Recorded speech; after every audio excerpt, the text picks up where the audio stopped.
Hello दोस्तों, नमस्कार। स्वागत है आपका हमारे इस चैनल में। जैसा कि आप सभी को पता है कि हमारे इस चैनल पर राजस्थान हाईकोर्ट एलडीसी की क्लास चल रही है और हमने बहुत सारी वीडियो कवर करा दी हैं। यानी कि आपके सिलेबस में 13 टॉपिक हैं। 13 टॉपिक्स में से हमने 7 से 8 टॉपिक हम कवर करा चुके हैं। अगर आपने वीडियो नहीं देखी है तो एक बार चैनल पर जाएं और सारी वीडियो देखें, क्योंकि हर इंपॉर्टेंट टॉपिक आपके सामने हमने करा दिया है।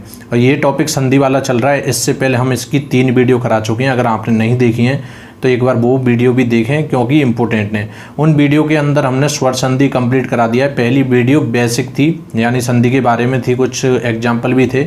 उसके बाद हम 2 वीडियो के अंदर स्वर संधि कंप्लीट करा चुके हैं। तो आज की वीडियो में क्या चलने वाली है, व्यंजन संधि चलने वाली है।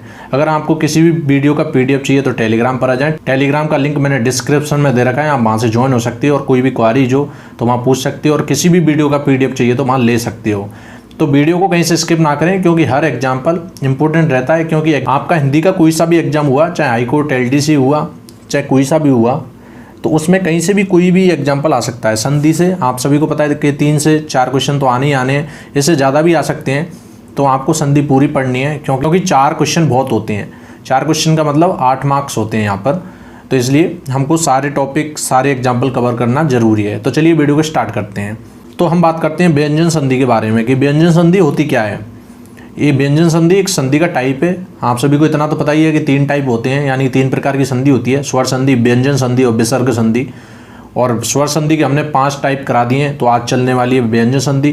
तो व्यंजन संधि की बात करते हैं कि एक व्यंजन का किसी दूसरे व्यंजन से अथवा स्वर से मेल होने पर, एक व्यंजन है उसका किसी दूसरे व्यंजन से या फिर किसी स्वर से मेल होने पर एक व्यंजन में या कभी कभी दोनों ही व्यंजनों में विकार पैदा होता है, उसे ही हम व्यंजन संधि कहेंगे।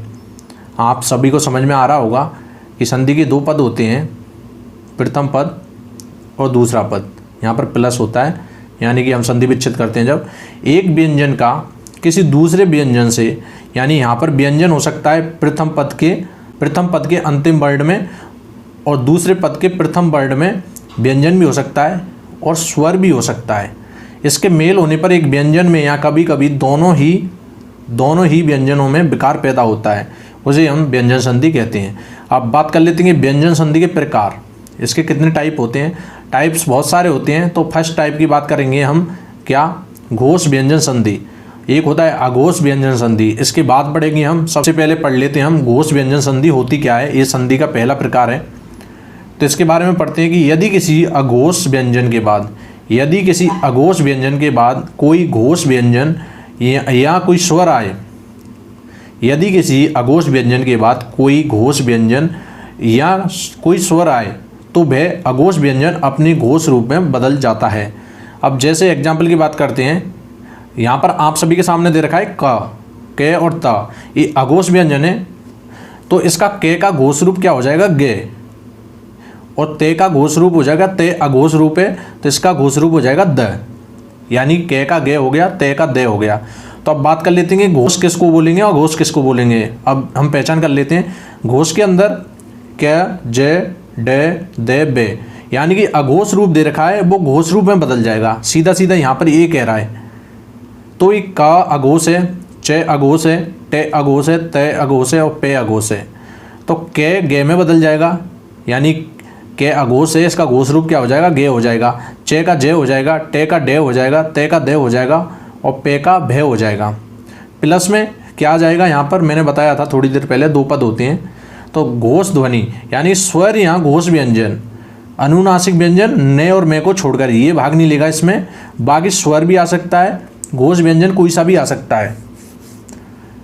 तो हम एग्जाम्पल की बात कर लेते हैं अब, जैसे कि क और ए। यहाँ पर के क्या है? अघोष व्यंजन। अभी थोड़ी देर पहले बताया था मैंने, यहाँ पर के क्या है? अघोष व्यंजन है। तो के किस में बदलेगा? गे में बदलेगा। तो यहाँ पर यही कह रहा है कि अगर ऐसा आ जाए, प्रथम पद का अंतिम वर्ण, प्रथम पद जैसे 2 पद होते हैं, तो प्रथम पद का अंतिम वर्ण यहाँ पर के आ जाए और दूसरे पद का प्रथम वर्ण यहाँ पर ए आ जाए, तो इसके क्या बन जाएगा? गे बन जाएगा।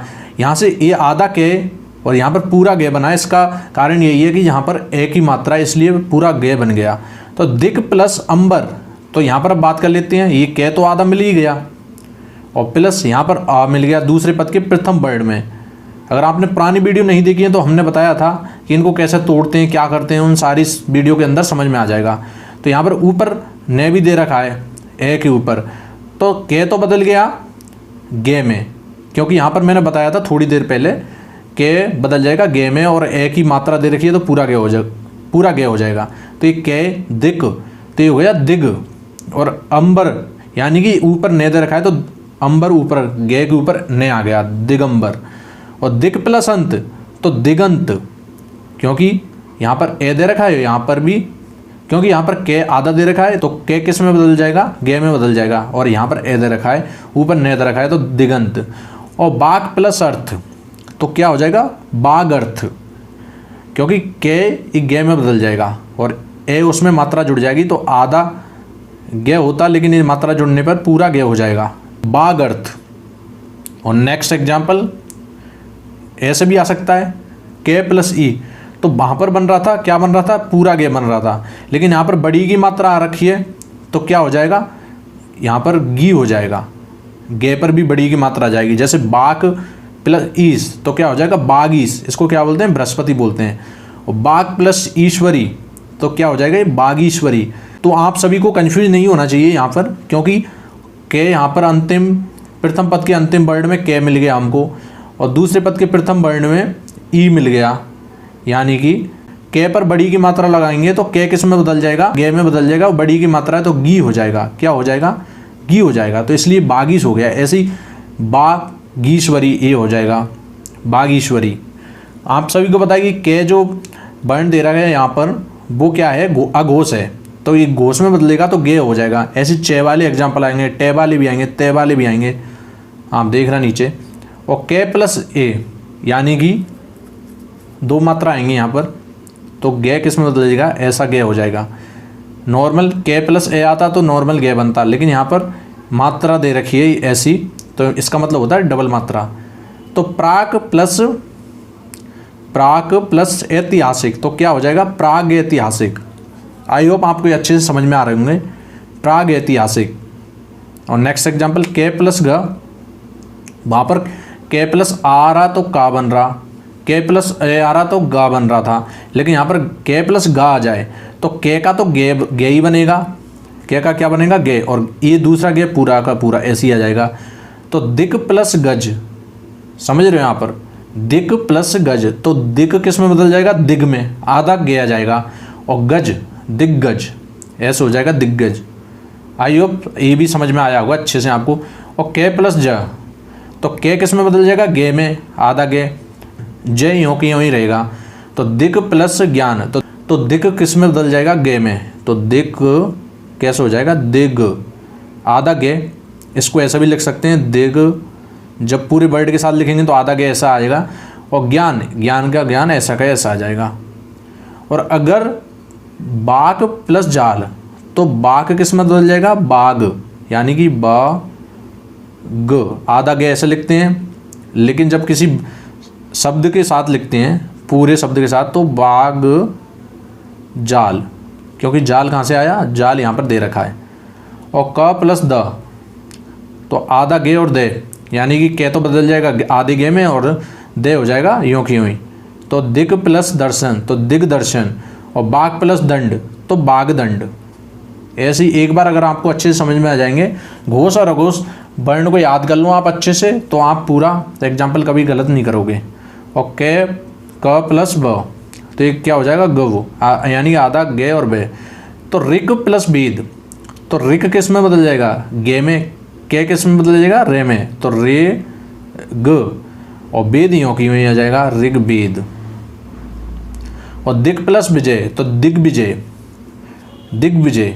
तो बे पर छोटी की मात्रा यहाँ पर दे रखी है विजय में, तो इसलिए छोटी की मात्रा आ गई।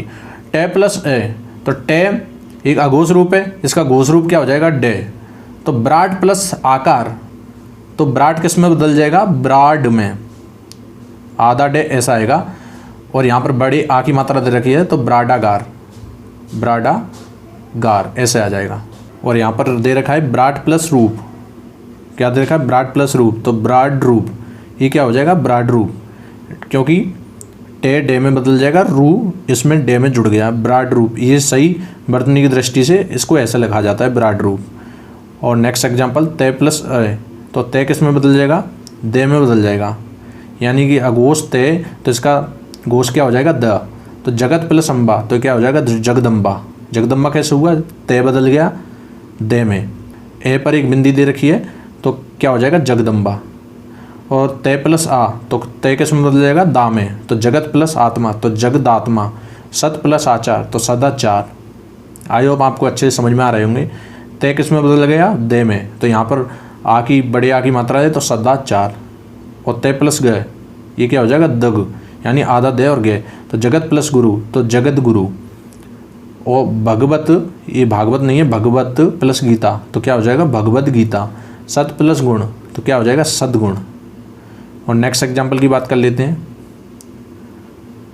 त प्लस द, तो क्या हो जाएगा, आधा दे और पूरा दे, तो जगत प्लस देव, तो जगदेव, जगदेव। तो आधा दे ऐसे लिखेंगे हम इसमें, क्योंकि जोड़ तो सकते नहीं है, क्योंकि जोड़ेंगे कैसे, जगत प्लस देव, तो क्या हो जाएगा, जगदेव। तो तय, तय से क्या हो गया, आधा दे बन गया, और देव यों की यों लिख देंगे हम, तो जगदेव हो गया। तो ये थे दोस्तों आज की वीडियो में काफ़ी इंपॉर्टेंट एग्जाम्पल हमने कर लिए। व्यंजन संधि स्टार्ट कर दी है, इसका पहला टाइप हमने कंप्लीट कर लिया है।